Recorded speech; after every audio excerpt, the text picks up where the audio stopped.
നമസ്കാരം. IPL മെഗാലയനത്തിൽ ഭേദപ്പെട്ട പ്രകടനം നടത്തിയ ടീമുകളിൽ ഒന്നാണ് 5 തവണ ചാമ്പ്യന്മാരായിട്ടുള്ള മുംബൈ ഇന്ത്യൻസ്. ലേലത്തിന് മുൻപ് തന്നെ ടീമിന്റെ നെടുന്തൂണുകളായ 5 കളിക്കാരെ അവർ നിലനിർത്തിയിരുന്നു. അതുകൊണ്ട് തന്നെ അവരെ കേന്ദ്രീകരിച്ച് ഒരു ടീമിനെ പടുത്തുയർത്തുക എന്നതായിരുന്നു മുംബൈയുടെ ദൗത്യം. ലേലത്തിൽ അവർ ഇക്കാര്യത്തിൽ ഏറെക്കുറെ വിജയിക്കുകയും ചെയ്തിട്ടുണ്ട്. ബൗളിംഗിൽ ന്യൂസിലാൻഡിന്റെ ട്രെന്റ് ബോൾട്ടിനെയും രാഹുൽ ചാഹറിനെയും മിച്ചൽ സാന്റ്നറെയും ബാറ്റിംഗിൽ വിൽ ജാക്സിനെയും കൊണ്ടുവരാനായത് മുംബൈക്ക് സന്തോഷിക്കാൻ വക നൽകുന്നുണ്ട്. പക്ഷേ വലിയൊരു ദൗർബല്യം കാരണം മുംബൈക്ക് അടുത്ത സീസണിൽ പണി കിട്ടാൻ സാധ്യതയേറെയാണ്.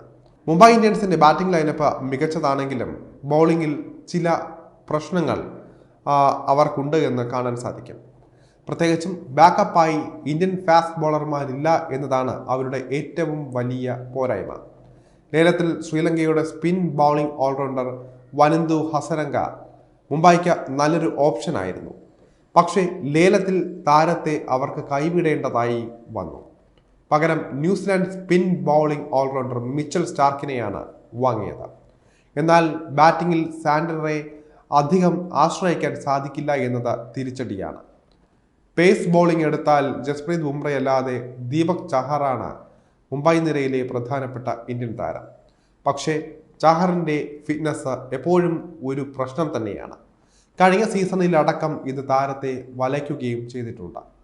കഴിഞ്ഞ തവണ CSKയുടെ ഭൂരിഭാഗം മത്സരങ്ങളിലും ചാഹറിന് നഷ്ടമായിരുന്നു. ഫിറ്റ്നസിൻ്റെ കാര്യത്തിലുള്ള ഈ സംശയം തന്നെയാകാം ഈ ലേലത്തിൽ ചാഹറിനായി CSK രംഗത്തിറങ്ങാത്തതിന് പിന്നിലെ പ്രധാന കാരണമെന്നാണ് പറയപ്പെടുന്നത്. അടുത്ത സീസണിലും ചാഹറിന് പരിക്കേൽക്കുകയാണെങ്കിൽ പകരക്കാരനായി മറ്റൊരു മികച്ച ഇന്ത്യൻ ഫാസ്റ്റ് ബൗളർ മുംബൈ ലൈനപ്പിൽ ഇല്ല. ബൗളിങ്ങിനെ കൂടാതെ ബാറ്റിങ്ങിലും ചില പ്രശ്നങ്ങൾ മുംബൈ നേരിടുന്നുണ്ട്. വിക്കറ്റ് കീപ്പിങ്ങിൻ്റെ കാര്യത്തിലാണ് അവർക്ക് തലവേദന പ്രധാനമായും ഉള്ളത്.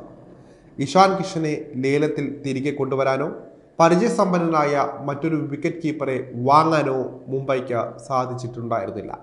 അൺക്യാപ്ഡ് ഇന്ത്യൻ താരം റോബിൻ മിൻസിനെയാണ് വിക്കറ്റ് കീപ്പറായി മുംബൈ വാങ്ങിയിരിക്കുന്നത്. പ്രതിഭാശാലിയായ താരമാണ് അദ്ദേഹം എങ്കിലും ബാറ്റിംഗിൽ എത്രത്തോളം വിശ്വസിക്കാമെന്നത് സംശയകരമാണ്. ടീമിനെ ഓവറോൾ നോക്കുകയാണെങ്കിൽ അത്ര സന്തുലിതമല്ല മുംബൈ സ്ക്വാഡ് എന്ന് പറയേണ്ടി വരും. ഗ്ലെൻ മാക്സ്വെൽ, ആരോൺ ഹാൻഡി, അതുപോലെ തന്നെ വാഷിംഗ്ടൺ സുന്ദർ, ഗ്ലെൻ ഫിലിപ്സ് എന്നിവരെയെല്ലാം താരതമ്യേന ചെറിയ തുകയ്ക്ക് മുംബൈക്ക് ലേലത്തിൽ വാങ്ങാൻ സാധിക്കുമായിരുന്നു. പക്ഷേ അതിനുള്ള ശ്രമം പോലും അവർ നടത്തിയിട്ടില്ല. കൂടാതെ ബാക്കപ്പ് ഓപ്പണർമാരില്ല എന്നതും മുംബൈയുടെ ഒരു വലിയ പോരായ്മയായിട്ട് നമുക്ക് കണക്കാക്കാം. കഴിഞ്ഞ തവണ പ്ലേ ഓഫിൽ പോലും എത്താൻ സാധിക്കാതെ പതറിപ്പോയ ടീമാണ് മുംബൈ ഇന്ത്യൻസ്. അതുകൊണ്ട് തന്നെ അവരുടെ ആരാധകരും അത്രയ്ക്ക് അസ്വസ്ഥരാണ്. രോഹിത് ശർമ്മയെ ടീം ക്യാപ്റ്റൻ സ്ഥാനത്ത് നിന്ന് മാറ്റിയതിൻ്റെ പേരിലും ഹാർദിക് പാണ്ഡ്യയെ ക്യാപ്റ്റനായി നിയമിച്ചതിലും മാത്രമല്ല 2024 IPL ഏറ്റവും മോശം പ്രകടനം നടത്തിയതിൻ്റെ പേരിലും ആരാധകർ കട്ട കലിപ്പിലായിരുന്നു. അതുകൊണ്ട് തന്നെ 2025 സീസണിൽ ആ ക്ഷീണമൊക്കെ മാറ്റുമെന്നുള്ള പ്രതീക്ഷയും മുംബൈ ഫാൻസിന് ഉണ്ടായിരുന്നു.